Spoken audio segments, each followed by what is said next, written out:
All right, title this Foreign Affairs. Foreign Affairs.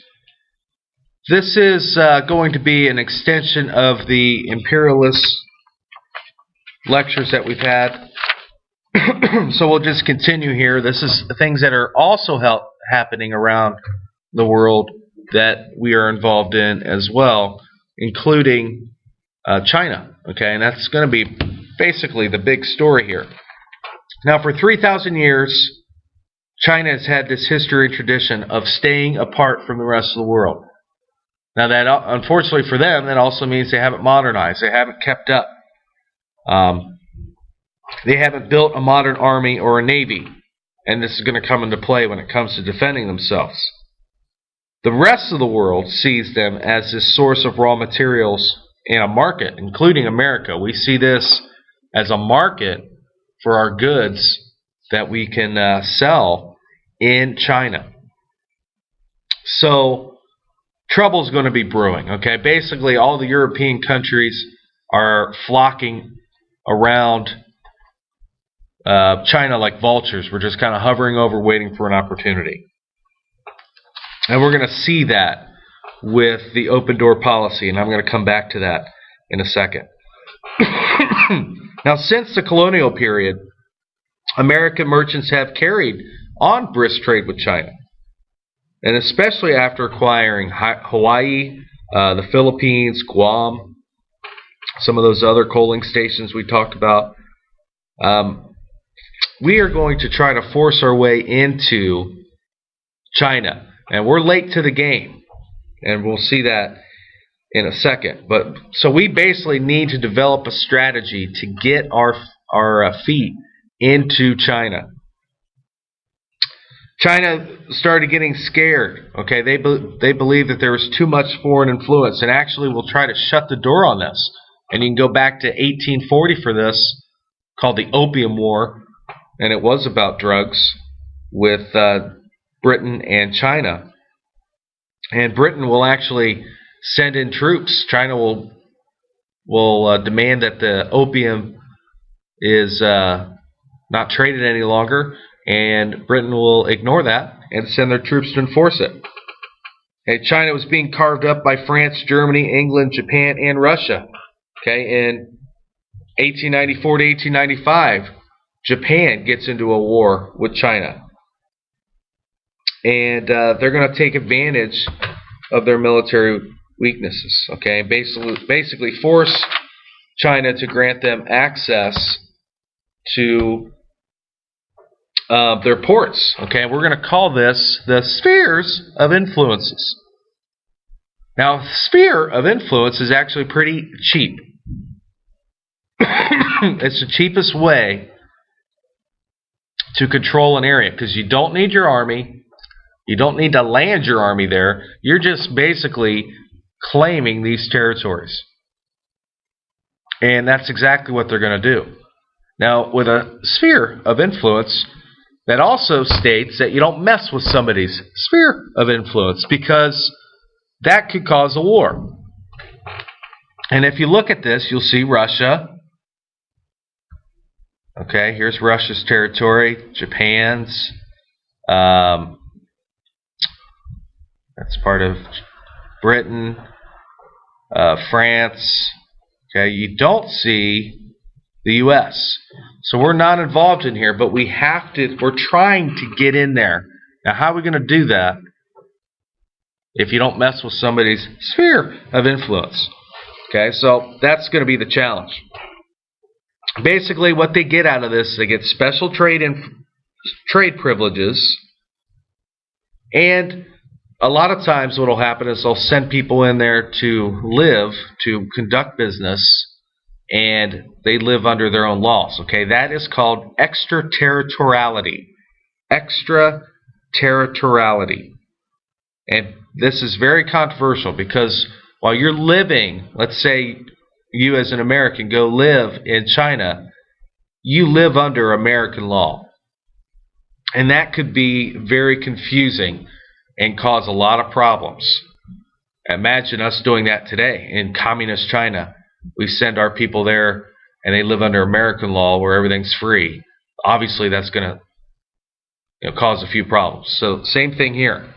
If you commit a crime, you'll be charged in an American court rather than a Chinese court. And Britain did the same. Britain did the same to America during or before the American Revolution, and we didn't like it either. So those are some of the things that cause these problems. Okay? So we're trying to get a piece of this action. So basically what we do, our Secretary of State under President McKinley is John Hay. John Hay establishes what's called the open door policy. Basically what he says is that all these ports are open to all. Anybody can come in there and trade. Everybody has equal harbor, equal right to tariff, tax, railroad rates. In fact, it basically does away with these spheres of influences, which is unprecedented. And believe it or not, these countries listen. And he puts it into effect. He says it is now a policy. Nobody answers him. They don't say, no, that's ridiculous. We're not going to abide by that. And we start trading in these ports, and nobody does anything. And it's kind of like a shock. We're kind of like putting our toes in a hot bath. We're testing the waters, and nobody does anything. So we just kind of run with it. And it becomes policy. And it works out for the imperialistic countries, not for China. Now, speaking of China, are there people going to take this standing down? No. Okay, and you can see here's a great political cartoon from the time. Here's China, and here's America trying to take the lead and hold everybody back. But you see everybody wants a little peace. And the people of China aren't going to like this. Okay, so we start to see some uprisings and things like that. The most famous one was led by a secret society called the Society of the Righteous and Harmonious Fist. The Society of the Righteous and Harmonious Fist. The newspapers will dub them the Boxers because of their style of fighting. And I want you to think of martial arts because that's what it was. Remember, they don't have the modern technology, the modern weapons that our troops did. The Boxers' goal: expel the barbarians, get rid of the foreign devils. And they will do that. They won't get rid of them, but they will revolt.